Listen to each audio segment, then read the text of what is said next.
Selamat pagi teman-teman. Selamat pagi. Terima kasih atas kesempatan yang diberikan kepada kami.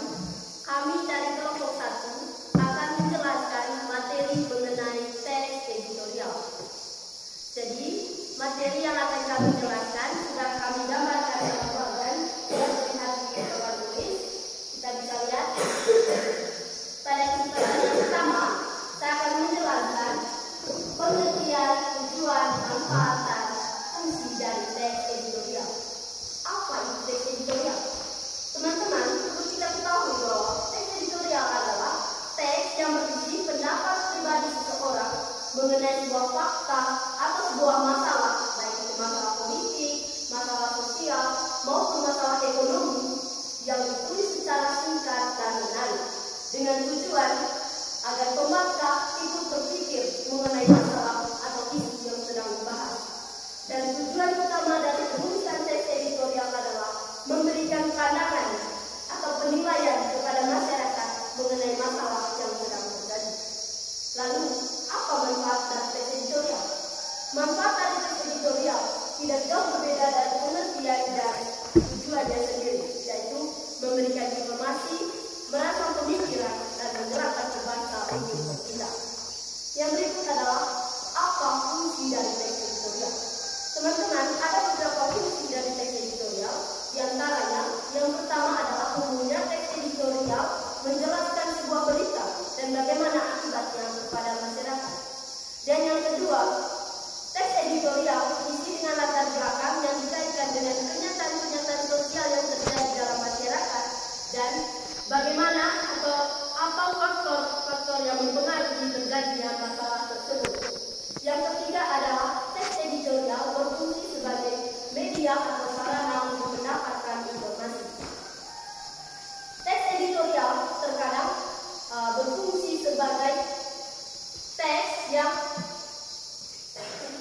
mempersiapkan masyarakat atau mempersiapkan pembaca akan kemungkinan terjadinya suatu hal, karena dalam teks editorial memuat analisis mengenai sebuah kondisi atau sebuah masalah. Yang berikut adalah teks editorial berfungsi untuk meneruskan pesan moral atau nilai moral dari berita atau masalah yang sedang terjadi. Sekian penjelasan dari saya. Pembahasan selanjutnya akan dibahas oleh teman saya ini. Selalu menulis cerpen. Kaidah kebahasaan yang keempat yaitu verba rasional. Verba rasional teman-teman terdiri dari dua bagian. Yang pertama yaitu verba rasional identifikasi. Verba rasional identifikasi menyatakan pengertian. Misalnya, contoh kata yang saya tampilkan itu ialah, merupakan, dan adalah. Contoh kata kalimatnya saya ambil dari kata adalah. Gereja adalah tempat beribadah umat beragama Kristen. Verba rasional yang kedua yaitu verba rasional atribut milik. Verba rasional atribut milik teman-teman yaitu pernyataan pengertian A yang mempunyai B. Contoh kata yang bisa ditampilkan dalam verba rasional atribut milik yaitu kata mempunyai dan memiliki. Contoh kalimat dalam kata, contoh kalimat dari kata itu saya ambil dari kata memiliki. Sikap memiliki golongan darah O.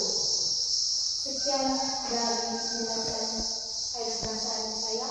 Saya akan juga sebenarnya bahas oleh teman saya.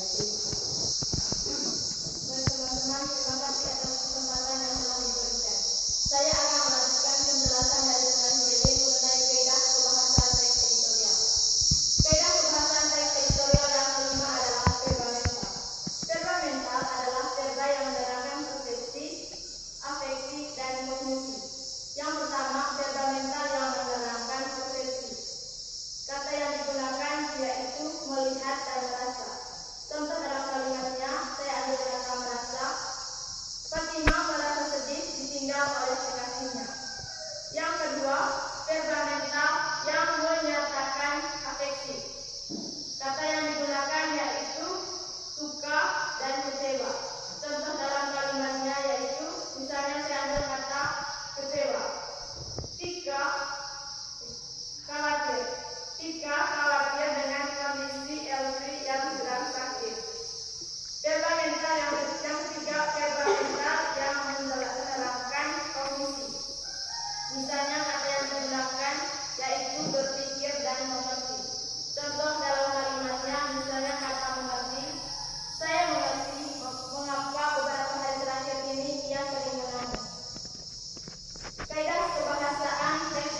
dengan memaparkan fakta-fakta serta figur sehingga para pembaca dapat memperoleh pengetahuan.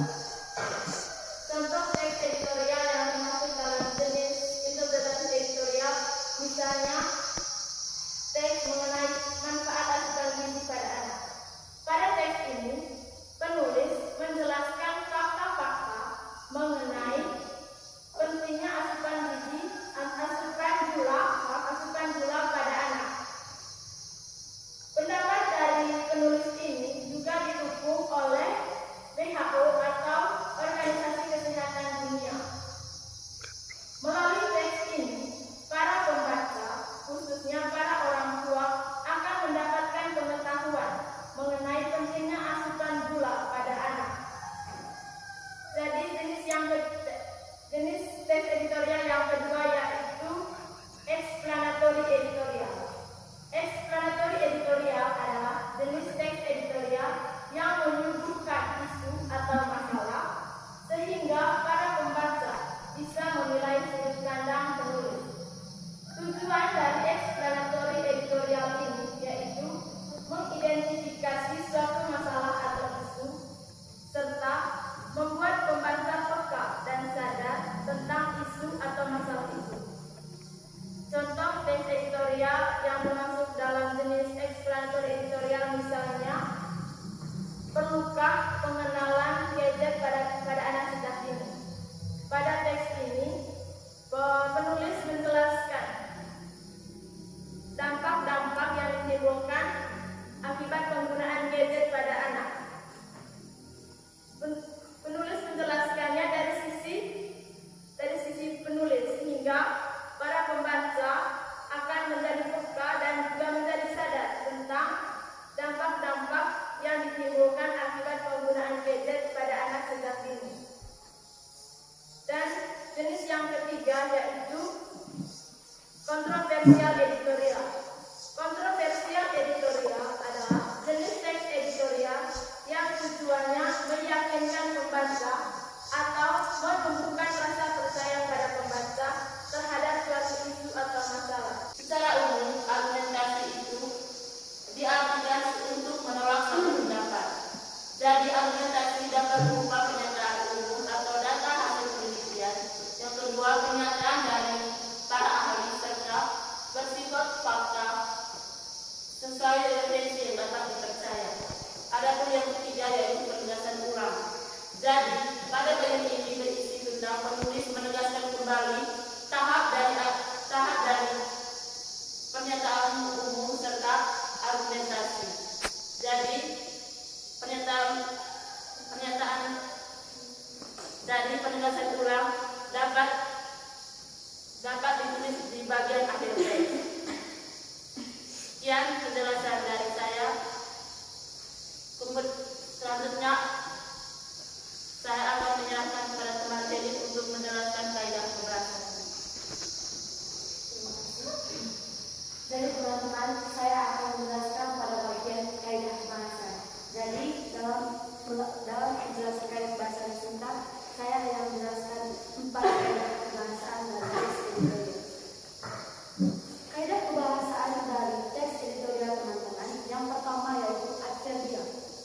Adverbial ditujukan kepada pembaca agar pembaca meyakini apa yang dijelaskan atau apa yang dibahas dalam teks. Caranya yaitu dengan menegaskan menggunakan kata keterangan atau adverbial frequentative. Contoh kata yang biasa digunakan dalam kaidah kebahasaan adverbial yaitu sering, selalu, kadang-kadang, biasanya, sebagian besar waktu, dan jarang.